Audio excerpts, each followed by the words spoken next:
Welcome to New Zealand, a country where people actually inhabit only a fraction of its land. Surprisingly, almost 80% of the country's vast expanse remains uninhabited by humans.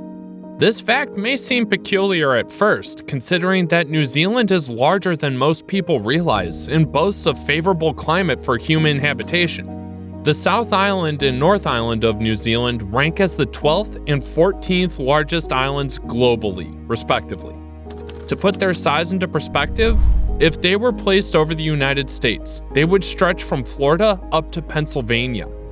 In fact, the combined landmass of New Zealand's two main islands surpasses that of the United Kingdom. Additionally, like the UK, New Zealand experiences a similar climate with consistent temperatures and rainfall throughout the year. The climate falls within the Copernican designated type for the UK, Ireland, and the majority of New Zealand. An oceanic and temperate climate characterized by mild winters, warm summers, and no dry season. If we examine a global map illustrating regions with similar climates, we notice that many densely populated areas are included, such as Western Europe, Vancouver, Mexico City, Lima, Cusco, Johannesburg, and the inhabited parts of southeastern Australia. However, New Zealand stands out as a significant outlier. Despite sharing nearly identical climate conditions with the UK and boasting a larger landmass, it remains sparsely populated. While the UK is home to a population nearing 69 million people, New Zealand barely exceeds 5 million, a staggering difference of nearly 14 times fewer inhabitants. In fact, New Zealand's combined land area houses fewer people than numerous smaller islands worldwide, despite its larger size and more favorable climate. Consider examples like Java, Honshu, and Great Britain, all of which are smaller than New Zealand, but support significantly higher populations. To emphasize this point, let's compare population densities. In the UK, the average population density is 281 people per square mile, while in New Zealand, it's a mere 18 people per square mile. Consequently, the UK is approximately 15 times more densely populated than New Zealand. So this begs the question, why does New Zealand remain comparatively empty despite its similar size and climate? The complexity and fascination surrounding New Zealand's population pattern become even more pronounced upon closer examination. Despite approximately 80% of the country remaining uninhabited, there is a notable difference in the amount of uninhabited land between the two main islands. The majority of New Zealand's population, over 3/4 of it, resides in more concentrated clusters on the North Island. In contrast, less than 1/4 of the population is spread out across the geographically larger South Island. Even within the North Island, a significant portion of the population, almost half of the North Islanders, resides around New Zealand's primary city, Auckland. Auckland is by far the largest city in the country and strategically located on an isthmus with natural harbors to the north and south. It's situated above a dormant volcanic field with fertile soils. The Auckland region alone is home to approximately 37% of all modern New Zealanders and is rapidly approaching a population of 2 million people. This high concentration of people around a single city makes New Zealand one of the most centralized countries in the developed world. For comparison, let's consider the population distribution in other countries and their largest cities around the world. Including Auckland, 4 out of New Zealand's 5 largest cities are located on the North Island, with the largest city in the south being Christchurch. Christchurch is situated on the flat plains of Canterbury. However, if we exclude the urban areas surrounding Christchurch, the population density across the rest of the South Island, which is roughly the same size as the Netherlands and half of Belgium combined, is significantly lower, averaging only 5.4 people per square kilometer. This is comparable to the sparsely populated states of North and South Dakota in the United States. Interestingly, this current population distribution is somewhat different from historical trends.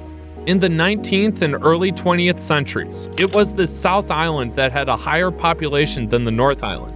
One prominent factor that explains New Zealand's relative emptiness is its geographic isolation from the rest of the world. Some cartographers prefer to divide the planet into two hemispheres, the land hemisphere and the water hemisphere.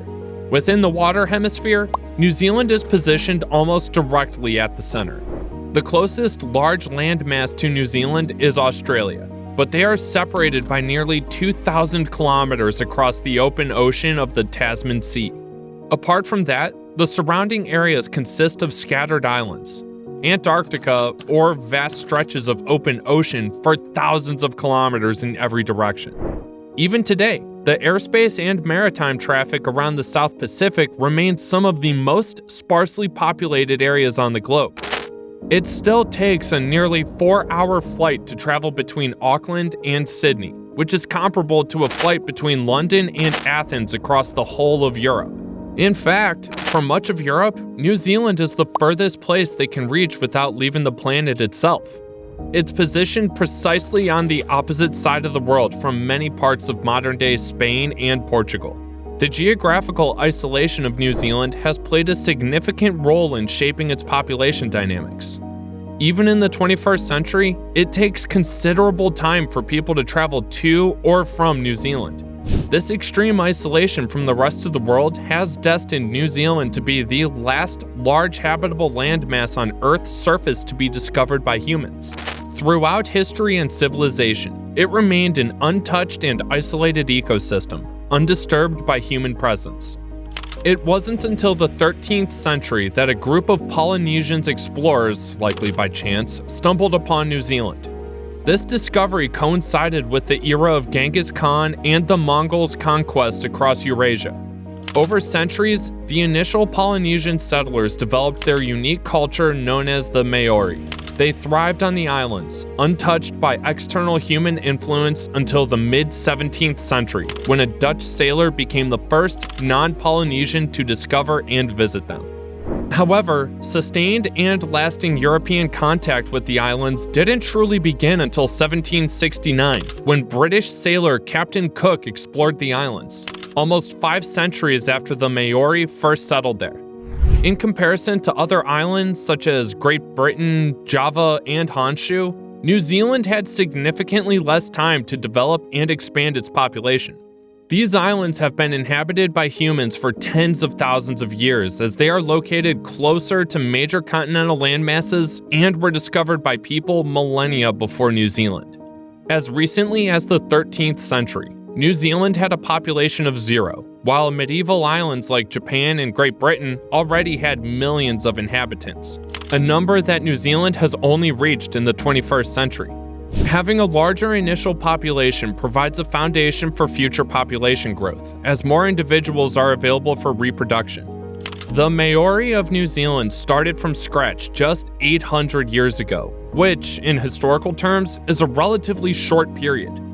Based on various assumptions and limited historical records, modern demographers estimate that the Maori population in New Zealand was around 200,000 individuals after 5 centuries of inhabiting the islands when the British arrived.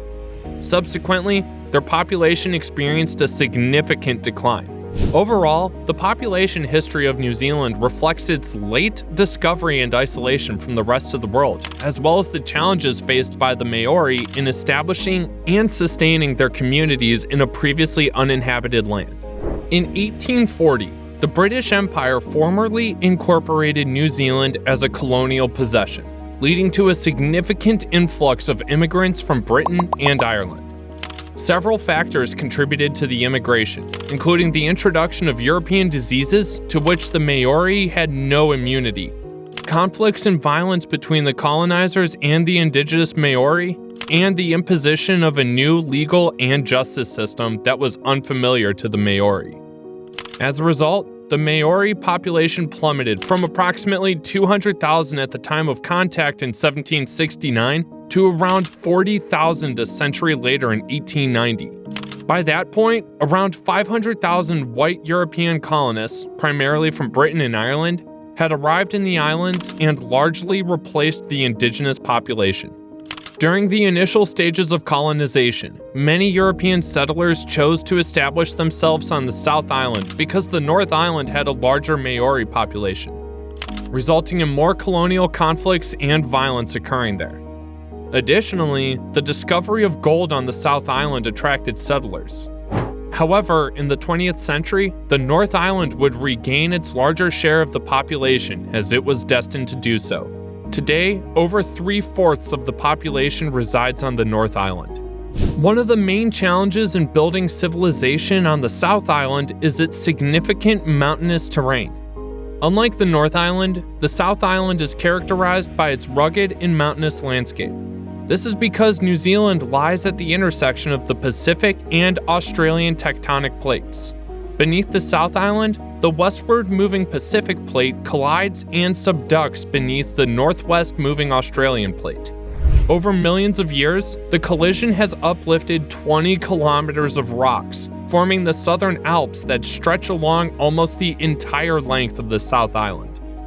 The name Southern Alps is fitting, as this mountain range is comparable in scale to the original Alps in Europe. The range boasts 18 peaks exceeding 3,000 meters in elevation, with the tallest standing at over 3,700 meters, nearly rivaling the iconic Mount Fuji in Japan. In comparison, Australia's highest peak, Mount Kosciuszko, is around 1,500 meters lower than the tallest mountain in New Zealand. The immense size of these mountains presents economic challenges for development, as construction and infrastructure projects around and through them are more expensive and labor-intensive compared to flatter terrains. This difficulty has influenced the distribution of population, with the South Island having a smaller population compared to the North Island, where more favorable conditions for settlement exist. However, the challenges posed by the mountains on the South Island are not the only obstacles to development. These mountains stretch for approximately 500 kilometers across the entire island, leaving only a narrow strip of land on their western side exposed to the prevailing westerly winds from the Tasman Sea. As a result, moisture-laden air carried by these winds collides with the Southern Alps, forming clouds that unleash heavy rainfall along the narrow western coastal strip. As the winds move further over the mountains, they lose their moisture and become warmer as they descend towards the eastern side of the mountains. This creates hot and dry winds that blow across the eastern side of the island. Consequently, the eastern side experiences less rainfall, turning the flat plains into arid areas prone to drought. While the eastern side of the South Island is generally flatter and more suitable for development, it receives insufficient rainfall to sustain crop cultivation. On the other hand, the western side of the island is extremely rugged, offering limited flat areas for development and experiencing excessive rainfall. In contrast, although the North Island is still fairly mountainous, it is less so than the South Island. The North Island provides more available flat land for development, and rainfall is distributed more evenly and predictably due to fewer major mountains disrupting weather patterns. Furthermore, being located further north and closer to the equator, especially in the Auckland region, the North Island enjoys warmer average temperatures compared to the South Island, which is closer to the pole. While both islands have volcanoes, those on the South Island are currently dormant and have not erupted in centuries. In contrast, the North Island's volcanoes remain active, with occasional small eruptions occurring over the past several decades. These eruptions have contributed to the presence of limited fertile volcanic soils on the North Island, which are absent on the South Island. The combination of flatter land, more reliably and evenly distributed in rainfall, warmer temperatures, and slightly better soils on the North Island facilitates agricultural activities and supports a larger population. Therefore, it was inevitable that, over time, the North Island would become home to over 3/4 of New Zealand's total population. Nevertheless, it is important to note that while the North Island can accommodate more people, it also has limitations. Although volcanic activity introduces some minerals to the soils of the North Island, significant eruptions are infrequent, occurring only 13 times across all of New Zealand's history.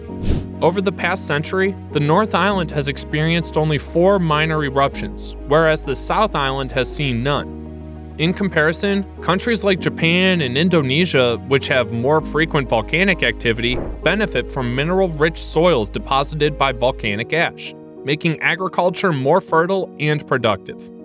Overall, due to the dominance of mountains, dormant volcanoes, hills, and arid plains, along with unusual rainfall patterns and limited fertile soil, a significant portion of New Zealand is not suitable for extensive commercial crop cultivation. Less than 2% of the country's total landmass is considered arable and suitable for crop cultivation, a figure comparable to countries such as Jordan and Somalia, which thrive in more hostile desert environments. However, unlike these desert countries, New Zealand's temperate climate, ample water resources in certain locations, and abundant grasses make it great for grazing and ranching. Consequently, rather than focusing on crop cultivation, New Zealand has built its agricultural industry around animal farming. The well-known meme about the abundance of sheep in New Zealand compared to the human population is indeed true, with nearly 27 million sheep compared to 5.1 million humans. In addition to sheep, New Zealand has more than twice as many cows as humans, making dairy products their largest export. Animal agriculture has been the cornerstone of New Zealand's exports for nearly 2 centuries, and it's likely to remain so in the future. The geographical advantage of New Zealand primarily supports this competitive export industry. However, due to the dominance of animal agriculture, over half of the available land in New Zealand is occupied, limiting further expansion and settlement across the islands. Similar to other developed countries, New Zealand has also experienced declining birth rates, although not for as long. As recently as 2010, the birth rate in New Zealand was 2.1 children per woman on average, which is the replacement level for population stability. By 2022, the rate had slightly fallen below the replacement level to 1.8 children per woman. Nevertheless, this rate is still higher compared to many other developed countries such as Germany, Italy, Japan, and South Korea. Unlike Japan and South Korea, New Zealand has a long history of immigration, with the islands being a settler society. No individual currently residing in New Zealand has direct ancestry on the islands dating back more than 800 years. Even the majority of the European-descended population doesn't have ancestry there beyond 200 years. Throughout its history since 1840, when mass immigration began under British rule, most of New Zealand's population growth has been fueled by immigrants. In the past century, immigration has accelerated further. Initially, racist policies restricted the number of non-white immigrants allowed into the country, artificially capping immigration and population growth. However, these policies were relaxed after World War II. It took centuries for New Zealand's population to reach 1 million around 1911. Subsequently, it took 45 years to reach 2 million, another 20 years to reach 3 million, and another 30 years to reach 4 million. However, it only took 14 more years, from 4 million in 2006 to 5 million in 2020, to add another million people. The majority of recent growth can be attributed to immigration. Since 2008, the New Zealand government has set a target of 45,000 new immigrants per year, with an additional tolerance of up to 5,000 more. Between 2013 and 2018 alone, 270,000 new immigrants arrived in New Zealand from abroad. While the UK still represents the largest source of immigrants, most newcomers come from Asia, particularly China, India, and the Philippines. Currently, over 27% of New Zealand's population was born outside the country, making it one of the highest rates of foreign-born residents in the world. This trend is expected to continue increasing in the future. However, the new immigrants are not evenly distributed across the country. The majority tend to settle in the largest city, Auckland, which offers the best flight connections to their countries of origin. Between 1996 and 2016, more than half of New Zealand's population growth occurred in the Auckland region alone. This rapid growth has raised concerns about its sustainability. By 2022, The average house price in Auckland has surged to over $1.1 million, while the average annual salary remained at just $44,000. This affordability gap makes Auckland one of the least affordable cities to own a home globally, with the average house price equivalent to 25 years' worth of the average salary.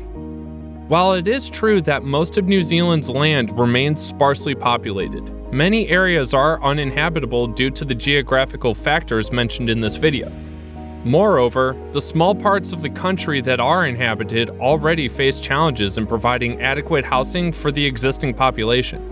The future population growth of these captivating and secluded islands remains uncertain. New Zealand's immigration quotas are based on logical and scientific reasoning. They possess a deep understanding of the natural limitations and realities of their islands, which they must work within. Thanks for watching, and as always, I appreciate your support.